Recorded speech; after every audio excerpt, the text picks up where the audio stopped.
1506년 9월 2일 새벽, 창덕궁에 칼을 든 군사들이 들이닥쳤습니다. 그들의 목표는 단 하나, 조선의 왕을 왕좌에서 끌어내리는 것이었습니다. 궁궐 안에서는 비명소리가 울려 퍼졌고 왕의 총애를 받던 기생들이 무참히 살해당했습니다. 그리고 마침내 조선 역사상 가장 잔혹한 폭군으로 기록된 연산군이 군사들에게 붙잡혔습니다. 조선 건국 114년 만에 처음으로 신하들이 왕을 폐위시킨 것입니다. 이것이 바로 중종반정입니다. 한때 백성들의 기대를 받았던 젊은 왕은 어떻게 폭군이 되었을까요? 그는 왜 그토록 많은 사람을 죽여야 했을까요? 그리고 신하들은 어떻게 감히 왕을 끌어내릴 수 있었을까요? 이 이야기는 단순한 폭군의 몰락이 아닙니다. 그것은 어머니의 죽음에서 시작된 한 남자의 광기 어린 복수극이었고 권력의 정점에서 추락한 비극이었으며 조선 왕조가 맞이한 최초의 정변이었습니다. 사건의 시작은 1476년으로 거슬러 올라갑니다. 성종 7년, 창경궁에서 왕자 하나가 태어났습니다. 훗날의 연산군입니다. 그의 어머니는 성종의 두 번째 왕비 윤씨였습니다. 하지만 이 아이의 운명은 태어날 때부터 비극으로 얼룩져 있었습니다. 1479년 11월, 연산군이 겨우 3세였을 때 충격적인 사건이 벌어졌습니다. 그의 어머니 윤비가 폐위되어 사가로 쫓겨난 것입니다. 성종실록에는 왕비 윤씨가 질투가 심하여 왕의 얼굴을 핥히었다는 기록이 남아 있습니다. 하지만 진실은 더 복잡했습니다. 성종의 어머니 인수대비와의 갈등, 궁중 정치의 희생양, 그리고 권력 다툼의 결과였습니다. 1482년 8월 16일 더욱 끔찍한 일이 일어났습니다.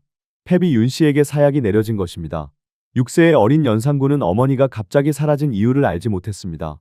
궁중 사람들은 그에게 어머니가 병으로 죽었다고 말했습니다. 이것이 훗날 연산군을 괴물로 만든 첫 번째 거짓말이었습니다. 1494년 12월 24일 18세의 연산군이 왕위에 올랐습니다.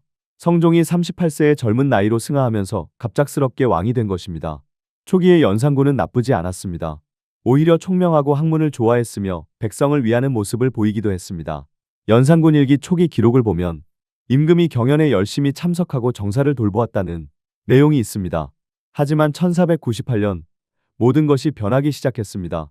무오사화가 일어난 것입니다. 이 사건의 표면적 이유는 김종직의 조의제문이었습니다.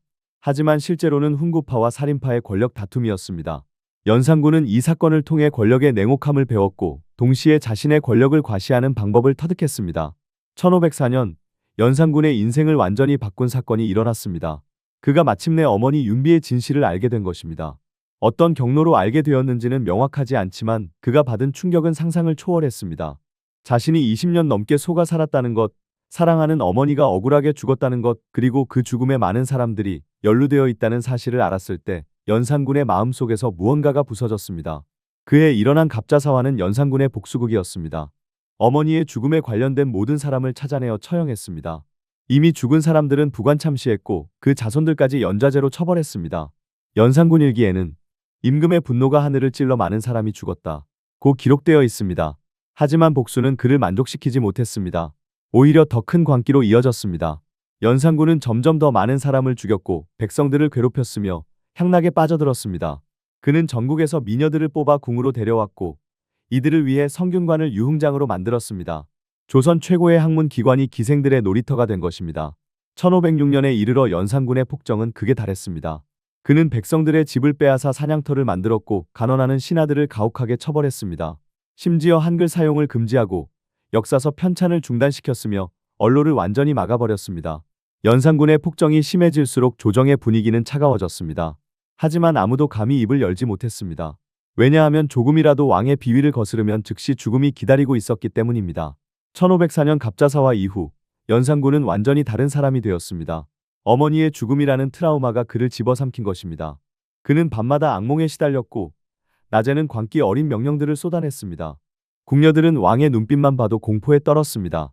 1505년 연산군은 전국에 채홍사를 파견했습니다. 이들의 임무는 단 하나, 아름다운 여인들을 찾아 궁으로 데려오는 것이었습니다. 기혼 여성도 예외가 아니었습니다. 남편이 있든 없든 가족이 반대하든 말든 상관없이 강제로 끌려갔습니다. 백성들의 울부짖음이 전국을 뒤덮었습니다. 그해 겨울 연산군은 성균관을 유흥장으로 만들었습니다. 조선 최고의 교육기관인 성균관에서 유생들을 몰아내고 그 자리에 기생들을 채워 넣었습니다. 연산군 일기에는 성균관을 망하게 하여 임금의 유흥 장소로 삼았다는 충격적인 기록이 있습니다. 학문의 전당이 향락의 소굴이 된 것입니다.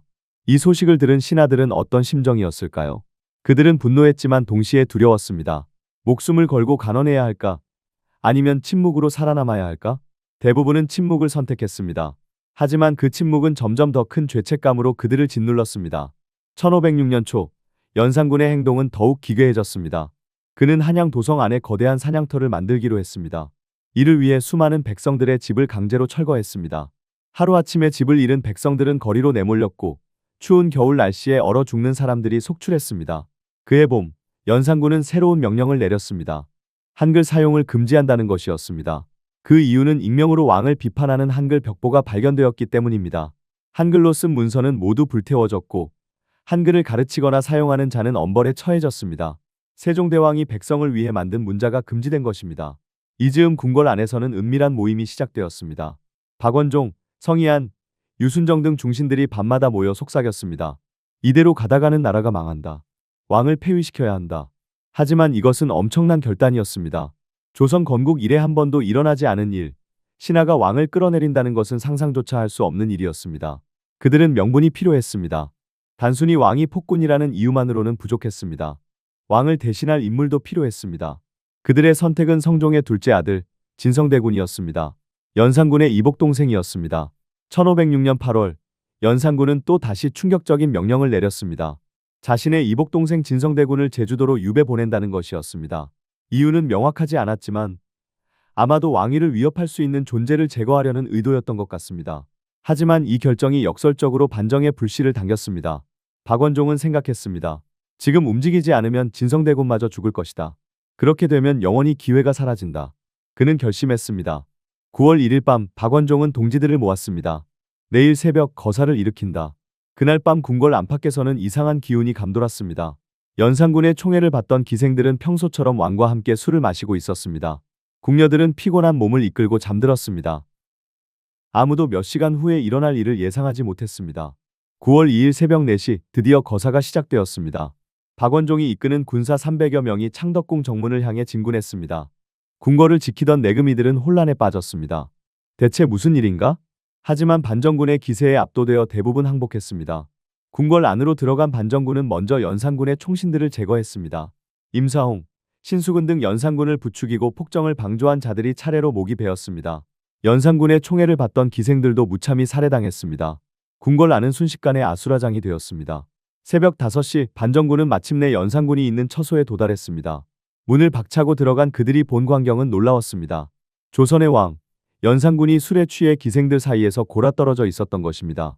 전하, 일어나십시오. 박원종의 목소리가 울려 퍼졌습니다. 연산군은 비몽사몽간에 눈을 떴습니다. 그의 눈에 들어온 것은 칼을 든 군사들의 모습이었습니다. 순간 그는 모든 것을 깨달았습니다. 반정이 일어난 것입니다. 감히 누가 과인에게. 연산군이 소리쳤습니다. 하지만 그의 목소리에는 더 이상 위험이 없었습니다. 그것은 공포에 떨리는 한 남자의 외침일 뿐이었습니다. 전하, 아니 연산군. 박원종은 차갑게 말했습니다. 당신은 더 이상 이 나라의 왕이 아니오. 오늘부로 왕위에서 폐위되었소. 연산군은 믿을 수 없다는 표정이었습니다. 내가 폐위라고. 나는 왕이다. 하늘이 내린 왕이다. 그는 발악했지만 소용없었습니다. 군사들이 그를 붙잡아 끌어냈습니다. 궁궐 밖으로 끌려나온 연산군의 모습은 처참했습니다. 한때 절대 권력을 누리던 왕이 이제는 최수가 된 것입니다.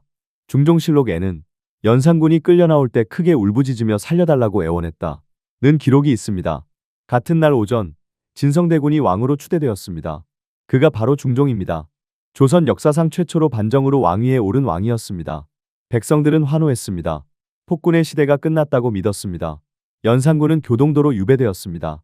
왕에서 폐위된 지 불과 며칠 만에 그는 한적한 섬으로 쫓겨났습니다. 그곳에서 연산군은 매일 술만 마시며 지냈다고 합니다. 과거의 영화를 생각하며 자신이 저지른 일들을 후회하며 그렇게 하루하루를 보냈습니다. 1506년 11월 6일 연산군이 교동도에서 사망했습니다. 향년 31세, 폐위된 지 겨우 2달 만의 죽음이었습니다. 사인은 공식적으로 병사라고 기록되었지만 많은 이들은 독사를 의심했습니다. 그의 죽음으로 조선 역사상 가장 치욕적인 왕의 시대가 완전히 막을 내렸습니다. 연산군의 이야기는 조선 역사에서 가장 극적인 사건 중 하나로 남았습니다. 이 이야기는 단순한 폭군의 몰락이 아니라 권력과 복수, 트라우마와 광기에 대한 깊은 성찰을 담고 있습니다. 첫째, 권력은 영원하지 않습니다. 연산군은 절대 권력을 휘둘렀지만 그 권력은 단 하룻밤 만에 무너졌습니다. 아무리 강력한 권력도 백성과 신하들의 지지 없이는 유지될 수 없다는 것을 보여줍니다. 현대 사회에서도 마찬가지입니다. 리더의 권위는 구성원들의 신뢰에서 나옵니다. 둘째, 트라우마는 사람을 파괴합니다. 연산군은 어머니의 억울한 죽음이라는 트라우마를 이겨내지 못했습니다. 그 상처가 그를 괴물로 만들었습니다. 복수는 그를 만족시키지 못했고 오히려 더 큰 광기로 이어졌습니다. 우리는 과거의 상처를 치유하지 못하면 그것이 어떤 결과를 가져오는지를 연산군에게서 배웁니다. 셋째, 간언을 듣지 않는 리더는 망합니다. 연산군은 언론을 막았고 비판하는 신하들을 모두 제거했습니다. 그 결과 그는 현실을 보지 못했고 백성들의 고통을 이해하지 못했습니다. 진정한 리더는 불편한 진실을 들을 줄 알아야 합니다. 넷째, 역사는 반복됩니다. 연산군 같은 폭군은 어느 시대에나 등장할 수 있습니다. 권력에 취해 백성을 괴롭히고 비판을 용납하지 않으며 자신의 욕망만을 추구하는 지도자들 말입니다. 우리는 이런 인물들을 경계하고 견제할 수 있는 시스템을 만들어야 합니다. 오늘날 우리 사회의 리더들은 어떤가요? 권력을 올바르게 사용하고 있나요? 비판을 수용하고 있나요? 백성, 아니 시민들의 목소리를 듣고 있나요? 연산군의 이야기는 500년이 지난 지금도 우리에게 강력한 경고를 보냅니다. 권력은 책임이며 리더십은 섬김이고 역사는 모든 것을 기록한다는 것을 말입니다. 조선의 폭군 연산군은 31세의 젊은 나이에 비참하게 죽었습니다. 그의 무덤은 초라했고 그의 이름은 역사에서 군으로만 기록되었습니다. 왕의 칭호인 조나 종도 받지 못한 유일한 왕이 되었습니다. 오늘 이야기가 여러분에게 어떤 의미로 다가왔는지 궁금합니다. 연산군의 폭정과 폐위를 통해 우리는 권력의 본질과 리더십의 진정한 의미에 대해 생각해 볼 수 있었습니다. 구독과 좋아요는 더 좋은 역사 이야기를 만드는 데 큰 힘이 됩니다. 다음에도 흥미진진한 역사 이야기로 찾아뵙겠습니다. 감사합니다.